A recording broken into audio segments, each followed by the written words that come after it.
Duke बोलता है कि तुम ठीक हो क्या? तब एंटीनो सोचती है कि ऐसे समय में भी अगर मैं ड्यूक से भिड़ रही हूँ, तो मैं क्या ही कर सकती हूँ अब खुद को बचाने के लिए। तब ड्यूक के सर्वेंट बोलते हैं, लेडी। तब ड्यूक बोलता है कि तुम अपना फेस क्यों कवर कर रही हो? तब एंटीनो कुछ ही नहीं बोलती खड़ी रहती है। तो ड्यूक बोलता है कि अगर तुम्हें कहीं लगी है, बस वो इतना ही बोलता है और एंटीनो पेंटिंग से अपना मुँह छुपाते हुए भागती है और सब देखते हैं कि इसको क्या हो गया हो। तो और एंटीनो जब भागती हुई बोलती है कि मैं ठीक हूँ, तब उनका एक असिस्टेंट बोलता है कि वो इतनी तेज़ है योरगेंस कि आप उसे जानते हो? तो ड्यूक बोलता है कि क्या पता मुझे। फिर वो सोचता है कि नहीं ऐसा नहीं हो सकता और वो ड्यूक थोड़ा हँस भी रहा होता है मद्धम-मद्धम। तो उसके असिस्टेंट पूछते हैं क्या? क्या नहीं हो सकता मतलब? तो देख रहा होता है एंटोनी जिस तरीके से भाग रहा है। तो वो सोचता है कि इसकी आँखें मुझे किसी की याद दिलाती है। फिर हमें दिखाते हैं बेल्टिज़र ड्यूक के मैंशन का।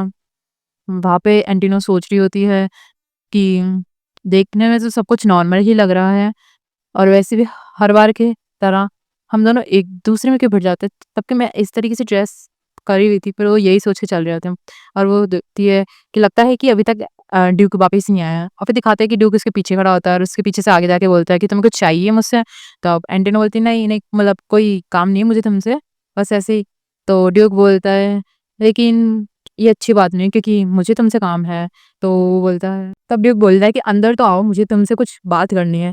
तो ये सुन के एंटीना थोड़ी शॉक में चल जाती है कि हाँ, मतलब फिर वो ड्यूक बोलता है कि फिर एंटीना बोलती है कि किस बारे में तुम्हें मुझसे बात करनी है?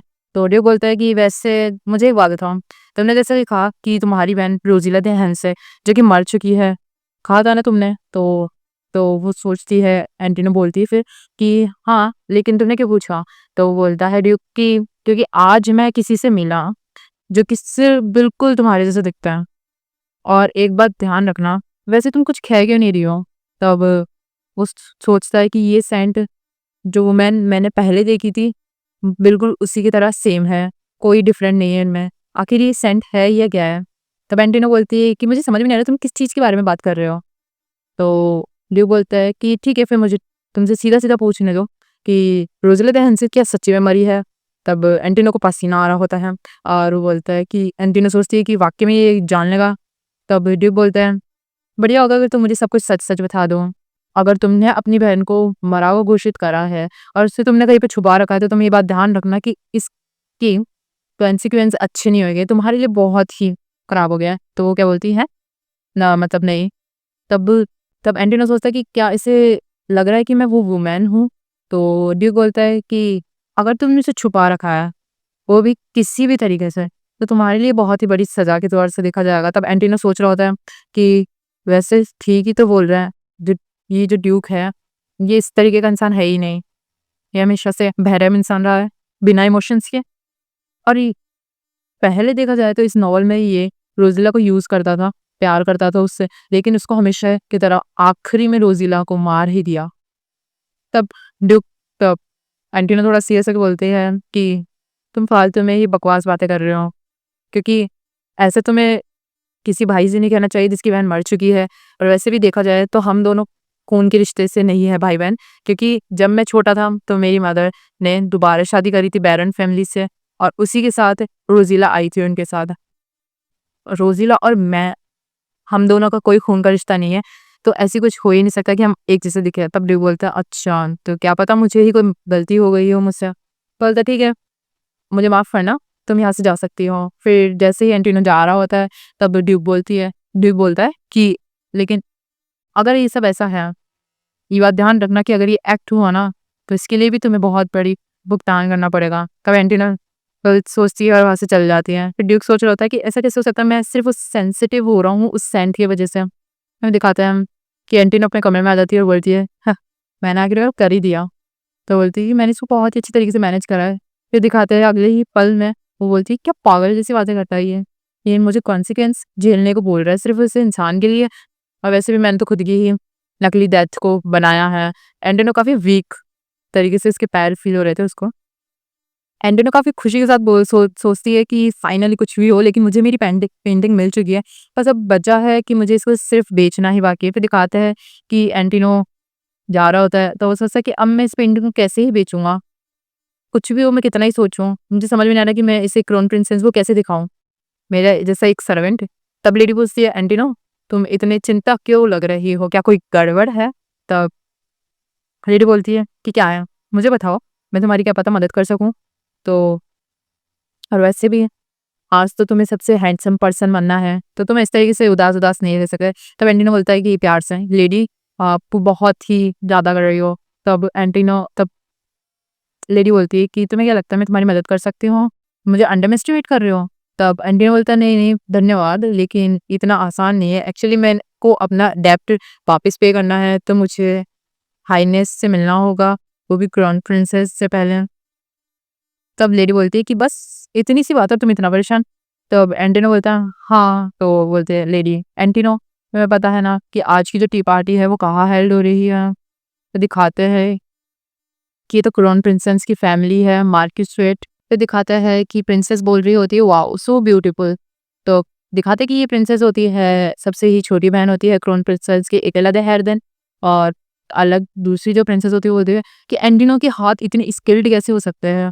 तो और रही बात ये कि इतना हैंडसम है, और वैसे भी बहुत ही कम होते हैं जो हैंडसम मैन होता है। फिर हमें दिखाते हैं एक प्रिंसेस आती हुई बोलती है कि कुछ भी हो, आखिरकार एक मैन को मैन के जैसा ही दिखना चाहिए।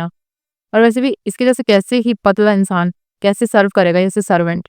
तब वो बोलती है कि एक बारीक टच और ये सब कुछ तोड़ देगा। तो दिखाते हैं कि ये बेलमोंट फैमिली की यंग लेडी है जिसका नाम है जसिद दे बेलमोंट। तब लेडी को थोड़ी खोपड़ी खराब होती है और वो बोलती है, "क्या? तुमने क्या बोला अभी?" तब एंटिनो बोलता है, "नहीं, नहीं प्रिंसेस, योर हाइनेस, ये सब ठीक है, कोई बात नहीं।" फिर वो बोलता है एंटिनो जसिद के पास जाके कि, "हेलो, मेरा नाम एंटिनो है और अगर आपको ज़्यादा कष्ट ना हो तो मैं आपके बाल फिक्स कर दूँ लेडी जसिड।" तब वो थोड़ी शर्माती हुई बोलती है, "क्या?" तो फिर एंटिनो सोचता है कि मुझे पता है कि इन जैसे लोगों को कैसे हैंडल करना है, और जिन्हें डाँटना पसंद है उन्हें ही ज़्यादा अफेक्शन पसंद होता है।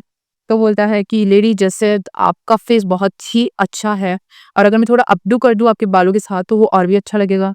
तो अब लेडी और इम्प्रेस हो जाती है, तो वो बोलती है, "ठीक है, अगर तुम कह रहे हो तो ठीक है, ट्राई कर लो।" तब बाकी प्रिंसेस बोलती है कि काफ़ी इम्प्रेसिव है। मतलब एंटिनो ने कितने अच्छे तरीके से जिसेल लेडी को क्लेम करा है। तो माय लेडी जो कि बहुत ही अंदर से प्राउड फील कर रही थी, वो बोलती है कि ऐसा कुछ ही नहीं है, हमारा एंटिनो बहुत ही एक्सीलेंट है ऐसे सेंसेस में। उसे पता है एस्थेटिक भी कैसे तरीके से करना होता है। तो दूसरी लेडी बोलती है, "क्या? Sense of aesthetic?" तो वो बोलता है, "हाँ।" फिर दिखाता है कि वो उस लेडी को कर रहा होता है और वो लेडी काफ़ी खुश होती है। तब माय लेडी बोलती है कि वैसे भी इसे तो वो ड्राइंग और इन सब चीज़ों में काफ़ी ही इंटरेस्टेड है और इसी ने ड्यूक की नज़रों को पकड़ लिया है। फिर वो सोचती है कि ऐसे ये सब कुछ झूठ है, लेकिन कभी-कभार कह लेना चाहिए। तो बाकी प्रिंसेस बोलती है, "सच्ची में? उस ओल्ड ड्यूक बेल्टेंजर, वो भी ऐसी हरकतें?" तो फिर वो बोलती है माय लेडी, "वैसे देखा जाए तो जो मैंने देखा है कि जो क्राउन प्रिंसेस है, वो भी पेंटिंग में काफ़ी इंटरेस्टेड है और वैसे भी तुम उसकी बहन हो तो तुम्हें पता है ना।" तो बोलती है, "हाँ, लेकिन वो इनवाइटिंग नहीं देती है आर्टिस्ट को, तो ये प्लेस पहले से ही बंद कर दिया है इसने ऐसी हरकतें।" फिर वो बातें कर रहे होते हैं, तो बोलती है कि, "क्या मैं तुम्हें इसकी पेंटिंग दिखाऊँ?" तो बोलता है, "हाँ, ज़रूर, हमें देखना पसंद करेंगे।" ये वो सब बातें करके तब एंटिनो सोच रही होती है कि क्या बात है। फिर एंटिनो लेडी की तरफ बोलती है कि बहुत ही बढ़िया, और फिर दिखाते हैं कि हमें इम्पेरियल पैलेस ले जाते हैं और जहाँ पे एंटिनो अपनी पेंटिंग को पकड़े सोच रहा होता है कि फाइनली 3 साल बाद इस बॉडी में मैं क्राउन प्रिंसेस को मिलने जा रही हूँ। तो बोलते हैं कि बाकी एक सर्वेंट बोलती है कि ड्यूक बेल्टेज़र आए हैं तो आप उनसे बात करोगे? तो बोलती है, "हाँ, हाँ, अंदर भेज दो।" तो दिखाते हैं बहुत ही अच्छे तरीके से, तो बोलती है, "वेलकम, तुमने कहा कि तुम एंटिनो हो?" तो उसने बोला, "हाँ, हाँ, मैं एंटिनो ही हूँ, योर प्रिंसेस।" तो बोलते हैं कि मुझे पसंद है, अगर तुम मुझे वो दिखाओ जो मैं देखना चाहती हूँ। तो ये होती है क्राउन प्रिंसेस इवोल्यूदे लुजेन बेल्टेस। तो बोलती है, तब एंटिनो थोड़ा नाटक करते हुए, "ओह माय गॉड! कितनी ब्यूटीफुल हो।" तब बोलती है प्रिंसेस एंटिनो, तो बोलते हैं, "हाँ, हाँ, मतलब मैं बहुत ही खुश हूँ मैं आपसे मिला।" फिर एंटिनो अंदर ही अंदर एकदम समझ रहे हो ना, थोड़ा खुश हो रहा है और बोलता है कि मैं फाइनली हीरोइन से मिल चुका हूँ इस नोवेल की। तो वो बोलती है कि लेडी, अपना सिर ऊपर कर सकते हो और क्लोज़ेट एक मेरे लिए एक छोटी बहन ही है। तब क्राउन प्रिंसेस बोलती है, "मैं भी तो देखूँ ज़रा कौन सी पेंटिंग है जो कि मुझे उन्हें बहुत पसंद आई है।" फिर एंड्रिया बोलता है कि हाँ, हाँ, देखिए। तब वो देखता है कि प्रिंसेस पेंटिंग को देख रही है और कोई रिस्पॉन्स नहीं कर रही है। तो ये एंटिनो को काफ़ी घबराने वाली फीलिंग देता है। तो क्राउन प्रिंसेस बोलती है कि ये पेंटिंग काफ़ी ही प्यारी है, मतलब क्या काफ़ी प्यारी है। बोलता है कि इस पेंटिंग को मैं जैसे ही टच करूँ मुझे लग रहा है कि जो वुमन है इस पेंटिंग की वो उसे भी मैं उसके इमोशंस को फ़ील कर पा रही हूँ। तब वो बोलती है कि कौन है इसका आर्टिस्ट आखिरकार? तो एंटिनो बड़े ही चाहो से बोलता है कि ये एबेल हैंटम की पेंटिंग है। तो बोलते हैं एबेल हैंटम? अ, तुम्हारा बहुत-बहुत धन्यवाद मुझे ऐसी पेंटिंग से इंट्रोड्यूस करवाने के लिए। तो बोलता है हाँ, हाँ, मुझे बहुत खुशी हुई, एंटिनो बोल रहा है।